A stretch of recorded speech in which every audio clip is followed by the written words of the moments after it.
Hi viewers, welcome to my channel. இன்றைக்கி நம்ம சேனலில் தமிழ்நாட்டில் பேராமெடிக்கலுக்கு கவர்மெண்ட் காலேஜஸ் எவ்வளோ இருக்குது அப்படிங்கிறது நிறைய பேத்துக்கு தெரியும். அதில் ஒவ்வொரு பேராமெடிக்கலுக்கு எவ்வளோ சீட்ஸ் அப்படிங்கிறது நிறைய பேத்துக்கு தெரியும். பட் தமிழ்நாட்டில் பேராமெடிக்கல் கவர்மெண்ட் காலேஜஸ் தவிர்த்து கவர்மெண்ட் அஃபிலியேட்டட் காலேஜஸ் எவ்வளோ இருக்குது அப்படிங்கிறது தான் இந்த வீடியோவில் நம்ம பார்க்க போகிறோம். வீடியோ பார்க்குறதுக்கு முன்னாடி நீங்கள் நம்ம சேனலை இன்னும் சப்ஸ்கிரைப் பண்ணல அப்படின்னா கீழே உள்ள சப்ஸ்கிரைப் பட்டனை கிளிக் பண்ணி சப்ஸ்கிரைப் பண்ணிக்கோங்க. கூட ஒரு பெல்லைக்கான வரும், அதையும் மறக்காமல் கிளிக் பண்ணி நம்ம வீடியோக்குள்ளே வாங்க. ஆல்மோஸ்ட் கவர்மெண்ட்டில் பேராமெடிக்கல் காலேஜ் உங்களுக்கு A to Z ஒரு 15 19 டிபார்ட்மெண்ட்ஸ் கிட்ட அவைலபிளாக இருக்குது. இதில் பிஎஸ்சி நர்சிங், பிபிடி, பிஓடி இந்த மாதிரி எல்லா டிபார்ட்மெண்ட்டுமே உங்களுக்கு வந்துடும். ஸோ ப்ரைவேட் காலேஜஸ் பார்த்தீங்க அப்படின்னா கவர்மெண்ட் அஃபிலியேட்டடில் ஒரு காலேஜஸ் வரும். நெக்ஸ்ட் வந்து பியூர் ப்ரைவேட்டில் வரும். இப்போ நம்ம கவர்மெண்ட் அஃபிலியேட்டட் காலேஜஸ் அப்படின்னு பார்த்தீங்கன்னா பிஎஸ்சி நர்சிங் இருக்குது. இந்த பிஎஸ்சி நர்சிங்க்கு மொத்தம் எவ்வளோ காலேஜஸ் இருக்குது அப்படின்னு பார்த்தீங்கன்னா தமிழ்நாட்டில் 233 கவர்மெண்ட் அஃபிலியேட்டட் காலேஜஸ் இருக்குது. அதாவது பியூர் கவர்மெண்ட் கிடையாது, கவர்மெண்ட் அஃபிலியேட்டட் காலேஜஸ் அப்படின்னு சொல்லுவாங்க. இப்போ நீங்கள் கவுன்சிலிங் மூலயமா போனீங்கன்னா இந்த 233 காலேஜில் ஒரு காலேஜில் செலக்ட் ஆகிற மாதிரி இருக்கும்.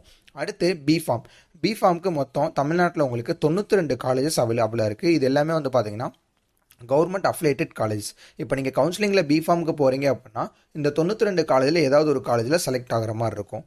அடுத்து பிபிடி, பேச்சுலர் ஆஃப் ஃபிசியோதெரப்பி அப்படின்னு சொல்லுவாங்க.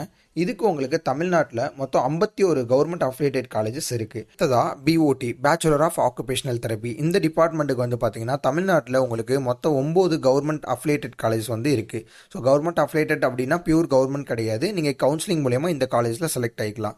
ஸோ பிஓடி அப்ளிகேஷன்ஸ் யாராவது கவர்மெண்ட் போட்டிருந்தீங்க அப்படின்னா வெறும் 9 காலேஜில் மட்டும்தான் உங்களுக்கு அவைலபிளாக இருக்குது. ஸோ உங்களோட மார்க் கம்மியாக இருந்துச்சு அப்படின்னா கவர்மெண்ட்டில் கிடைக்கிறது ரொம்பவே கஷ்டம்.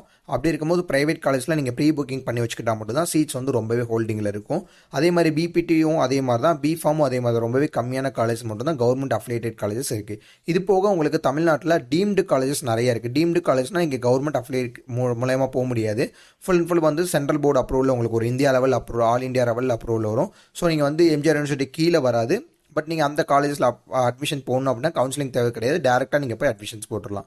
ஸோ இன்கேஸ் வந்து இந்த வீடியோ பார்த்துட்டு இருக்கோங்க, கவர்மெண்ட்டில் என்னால் போக முடியாது, எனக்கு மார்க் ரொம்பவே கம்மியாக இருக்குது, எனக்கு வந்து ஒரு ப்ரைவேட் காலேஜில் இல்லை கவர்மெண்ட் அஃபிலியேட்டட் காலேஜில் ப்ரீ புக்கிங் பண்ணி வச்சுக்கணும் அப்படின்னு ஆசைப்பட்டீங்கன்னா டிஸ்கிரிப்ஷனுக்குள்ள கான்டாக்ட் நம்பர் இருக்கும். ஸோ கான்டாக்ட் பண்ணிங்க அப்படின்னா உங்களுக்கு ஃபுல்லாகவே ஃப்ரீ கைடன்ஸ் கொடுப்பாங்க.